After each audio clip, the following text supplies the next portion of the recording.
Well, there it is, the Johnson Street Bridge, and what to do about it. The results are out in 2 independent surveys on the Johnson Street Bridge project, Big Blue.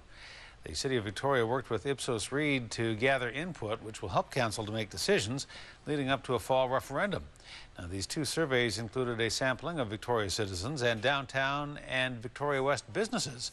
But do the survey results really give Council any clear direction? A News reporter Eric Thompson was at City Hall this morning to hear the consultant's report. The future of the Johnson Street Bridge project is a little clearer.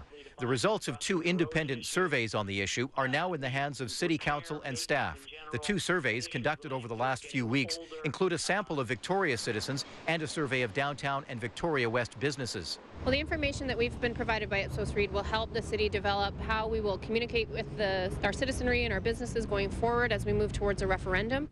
The residential survey featured 600 telephone interviews with Victoria residents 18 and over. The overall response rate was 33%, and the survey margin of error is plus or minus 4.4%, 19 times out of 20. Among the key findings, the bridge has a substantial community profile. However, it is not the only important local issue. Half the community on an open-ended basis, top-of-mind basis, said that they think this issue needs to be addressed within the next 2 to 3 years. The co-founder of JohnsonStreetBridge.org says he would like to see the city fix what it already has. For example, upgrading this surface for cyclists and pedestrians. Ross Crockford also says in his mind, these surveys don't address a key question: what people would like to see, rehabilitation or replacement of the Johnson Street Bridge. We have a lot of information here about little details. This is important, that's not important, that kind of thing. But the key question, the paramount question, is what do citizens want? Although we didn't ask the question directly, which option do you prefer, residents were open to both options. In fact, most residents were able to name benefits of both options, and they were able to name concerns they had about both options.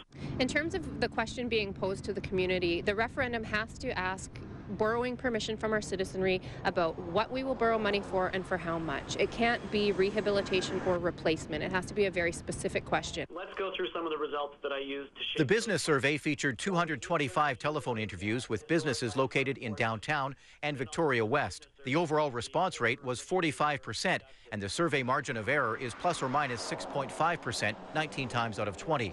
The survey found the bridge has substantial profile among businesses. However, it is very low on the list of top-of-mind business concerns. The city is planning to hold a referendum on the Blue Bridge project in November. In Victoria, Eric Thompson, A News.